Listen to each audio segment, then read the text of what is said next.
Assalaamu calaykum. Dagaalkii labada Kuuriya waxa uu ka mid ahaa dagaaladii ugu caansanaa ee dhacay intii lagu jiray dagaalkii qaboobay ee dunida, wuxuuna galaabtay nolosha malaayiin qof. Isla markii uu dhamaaday dagaalkii labaad ee adduunka markii taariikhda 1945 Ruushku waxa uu ku duulay qaybta waqooyi ee Jasiiradda Kuuriya isagoo halkaasi ka hirgeliyay nidaam shuuci ah, halka Mareykanku ay si qaybta koonfureed uu ka yeegleeyay nidaam dimuqraadi ah. Hase yeeshee bishii December ee sanadda 1948 Ruushku waxa uu isaga baxay qaybta Kuuriyada waqooyi isagoo Mareykankana ugu baaqay inuu ku guuro Kuuriyada koonfureed.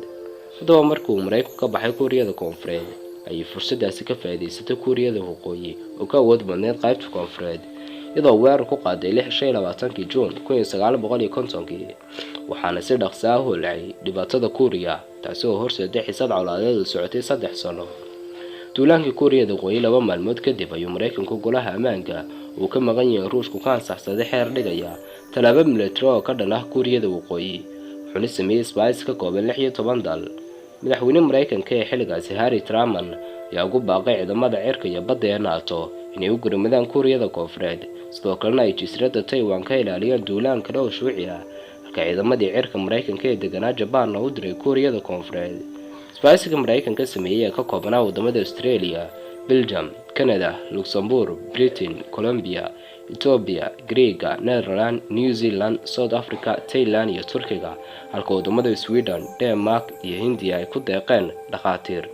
Ciidamadii Kuuriyada waqooyi 5 maalmood kadib duulaankoodii waxay qabsadeen caasimadii Kuuriyada koonfureed ee Seoul, iyagoo cadowgiina ku goodoomiyay dhul cidhiidhi oo ku yaala koonfur bari Jasiiradda Kuuriya. Haddaba markii uu dagaalku socday bilya badh, Mareykanku ciidamadiisii badda soo galiyay Kuuriyada koonfureed. 2 toddobaad kadib, Mareykanku waxay ciidamadii Kuuriyada waqooyi ku qasbay inay Seoul iskaga baxaan, tamaraha intaan uu ku qasbay ciidamadii Kuuriyada waqooyi inay dib ugu laabtaan khadka kala qaybiyay labada wadan.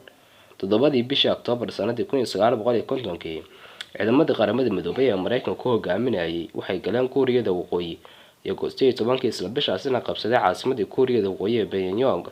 7 kadibna waxay gaadheen webiga kala qaybiyay Jasiiradda Kuuriya iyo Shiinaha, taasoo kaliftay inuu Shiinuhu soo galo dagaalka isagoo weerar badan ku qaada Mareykanka iyo xulafadiisa, kuna qasbay inay dib ugu laabtaan.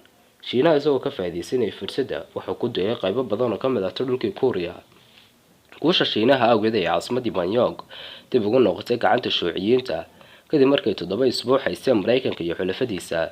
bil kadib ciidamada Shiinaha ayaa dib u qabsaday caasimadii Kuuriyada koonfureed ee Seoul 4 January 1951.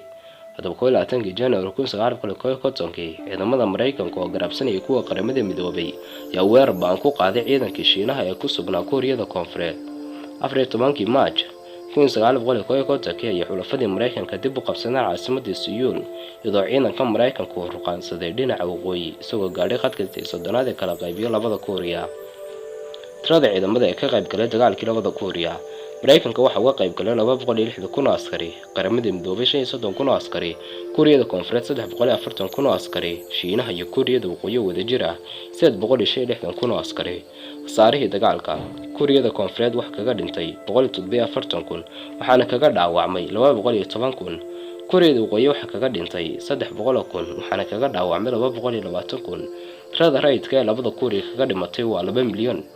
Mareykanka waxa yeelay soo gaadhay waa 157,530 askari oo khasaare dhimasho iyo dhaawac ah. Xulafada Mareykanka khasaaraha soo gaadhay waa 16,532 oo 3,490 dhimasho yihiin.